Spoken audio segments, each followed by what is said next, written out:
He was never in the Army, and some consider him a worm. Mike Morgan joining us here on Sports Talk, brought to you by Carolina Discount Appliances. That's right, Carolina Discount Appliances. Same appliances, same brands, but for less. They have delivery available throughout South Carolina. So Sherry is available right now. Give Sherry a call, 803-770-3008. That's 803-770-3008 for new appliances delivered to your door today. Sponsored by Love Chevrolet. Incredible summer savings all summer long on the entire lineup of award-winning Chevys. I-26 at Harbison and at lovechevy.com. Together, let's drive.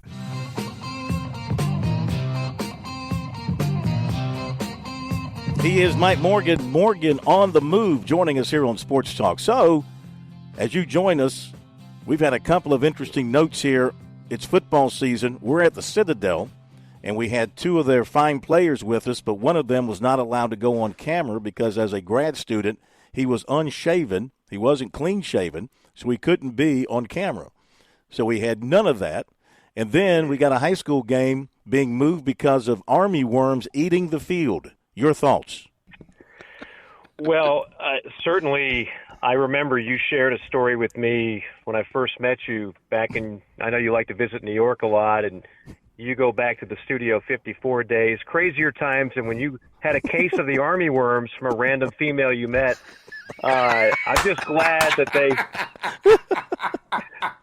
the drugstore had the right medication for you to get rid of that. I think that certainly was better for everybody involved. Well, there are worms, and then there are army worms. What was her name again? Was it Destiny? I can't remember, but I know one thing. That was a scary time, and I'm just glad you fought through that. Yes, somehow we survived. Okay. Well, we turned the corner. It's football season now. We got NCAA Division I football cranking up. Georgia Tech, Florida State in Ireland. Great place to play that game. What do you think about the game? What do you think about the matchup? I mean, you got Florida State still thinking they can be a national contender with DJ Uiagalelei. And Georgia Tech all of a sudden is reignited under Brent Key. And you're there in Atlanta, so you hear a lot about them. Can they pull off the upset? I mean, it's possible. It's week 0, right? Anything can happen in week 0. That's what they've said for all 17 week 0 matchups. I mean, look, Florida State, there are some question marks there, and it starts with the guy you mentioned because he, as any Clemson fan can attest, he's been erratic at times. Now, he went to the fountain of opportunity in Corvallis and played much better football, but I have a feeling there'll be a little more pressure on him in Tallahassee. He doesn't have the NFL wideouts that Florida State had last year with Jordan Travis. The defense doesn't have Jared Verse and some of those other dudes that were wrecking backfields on a continual basis either. But they still have a lot of talent in Tallahassee, and they certainly have more than what they have on the flats of Atlanta, the Georgia Tech campus. So the only thing to me that makes this game more competitive and intriguing is that Haynes King is basically an SEC talent playing at Georgia Tech. I mean, people forget he won the A&M job not once but twice. And if it wasn't for injuries, who knows? But because of injuries and coaching changes and everything else, Georgia Tech got him. That was a heck of a pickup because he's a very talented athlete and quarterback. So he can make things interesting. He definitely can, and I like Coach Key. I think they've got the right guy for the job. I just don't know if they're in Florida State's weight class, if you will. And from what I understand, there'll be about 20,000 Seminole fans in Dublin. So it's definitely going to be a kind of a home field advantage between unless you can convince – 30,000 local drunk Irishmen that Georgia Tech's team to go for. Yeah. So Steve Spurrier making the rounds this week. I saw him on a number of different shows, podcasts. He was on a podcast with Stephen Garcia and Patrick DeMarco, and that was kind of funny. And then on a broadcast somewhere, he made the comment that though he didn't know the name of the Alabama coach, he still believes Alabama's going to be the team to beat in the SEC. Would you put the target on Alabama going into the season? I would put a target on Alabama as one of the three. I think the biggest target belongs in Athens, Georgia, between the hedges. I just think they are the team to beat. But I know where Steve is going. Nick Saban left the cupboard very full. Kalen DeBoer is a very good offensive coach, and Jalen Milroe, if he can put it all together, is a Heisman Trophy candidate. In fact, I think he's tied for fourth in the Vegas odds to win the Heisman. Number one in that category, believe it or not, is Dylan Gabriel of Oregon, and number two is Carson Beck of Georgia. So I think Georgia, Texas, and Alabama. I'm not putting Ole Miss in that category yet. They should be a playoff team, but I'm not putting them in an SEC championship team. But if I had to pick one, it would still be Georgia. Yeah.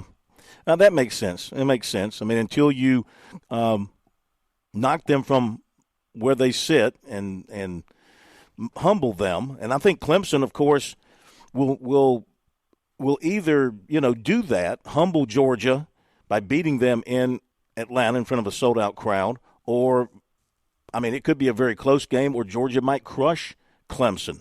I don't know. The thing with Clemson, Mike, as we go into this season, the national pundits seem to be, pretty down on them. I've said for a while here on this show, going back a long, many, many months, and going back a couple of years, they're slipping.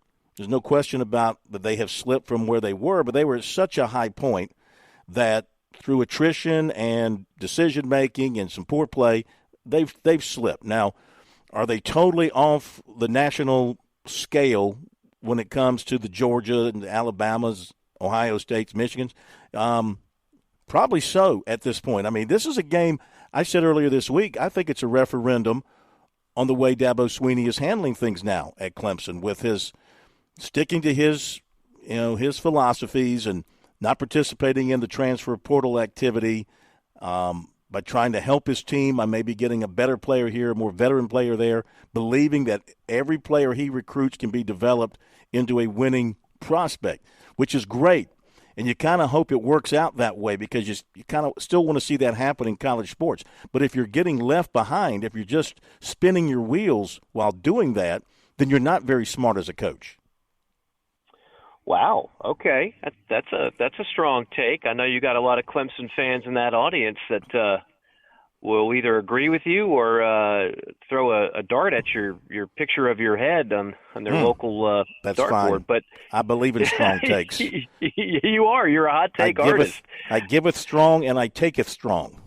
Look, you've been through it all, and including those crazy worms at Studio 54. Worms. Army worms, yeah. Look, I might have a slightly different take on the reason why Clemson has fallen from that perch a little bit. Okay, hear me out. I get it. The portal. There's a lot of people upset with Dabo for not being more active in the portal. You're cutting off your nose to spite your face. I get all it. But when I look at peak Dabo Clemson, I see two generational quarterbacks in Deshaun Watson and Trevor Lawrence. Now, correct me if I'm wrong, Phil. They were not gotten in the portal, right? That's correct. Okay. And most of those stud first-round wide receivers that Dabo had that made 6 consecutive playoffs, they weren't gotten in the portal, correct? Well, there really was no portal back then, but that's correct. But or transfers. I mean, we had transfers before we had the portal. Right. They were all legitimate high school recruits developed by the Clemson staff. Yeah. Okay.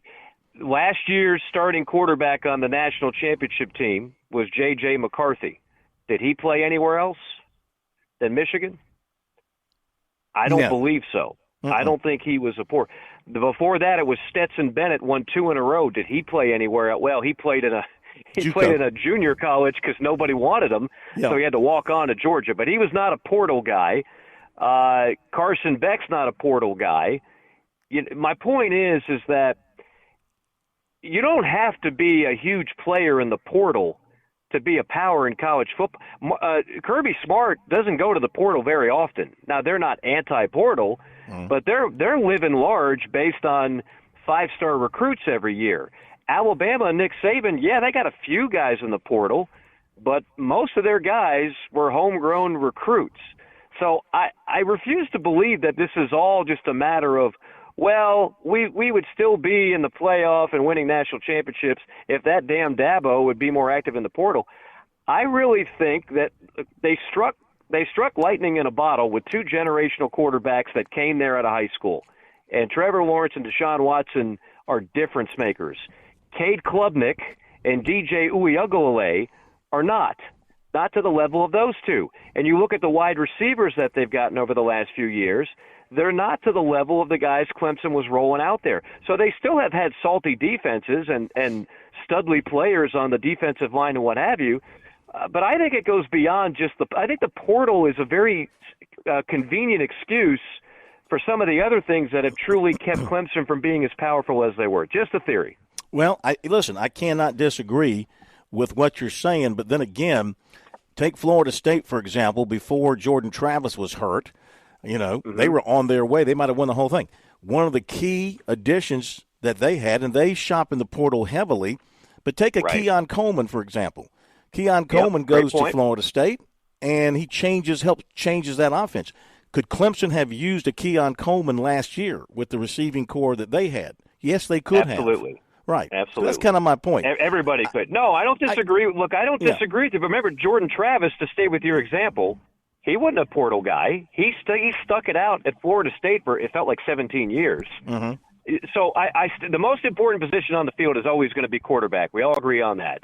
So, you can get guys in the portal at quarterback. In fact, most of the ACC starters this year are in the portal. But most of the SEC guys, with a few exceptions, are not portal guys. They're homegrown guys.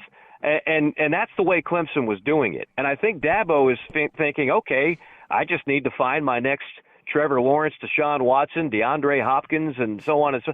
But unfortunately, they haven't been doing it. I mean, Klubnik or DJ was a swing and a miss, but everybody wanted him, right? Mm-hmm. Youthful recruiting. He was a stud. Well, he hadn't played like it. Cade Klubnik, you tell me, was he not a big-time recruit? Big time. But he's turning it over way too much. So and here's one other factor that I don't think it's talked about enough in terms of Clemson. Dabo was the exception, and Clemson was the exception, that they were able to keep their coordinators. Nick Saban was losing coordinators every year, offensive, defensive, somehow kept it together. That's really hard to do. Dabo had the same incredibly gifted defensive coordinator for years. He had the same guys on that with Scott and Elliott on that staff for years, and then before you know it, they're all gone. And that's not every program can just rebuild or reload coordinators. We know Dabo's not a play caller, so that's not as easy as it might sound to just keep doing that. I think that's a factor as well. Yeah, excellent point. Go enjoy your Army worms tonight.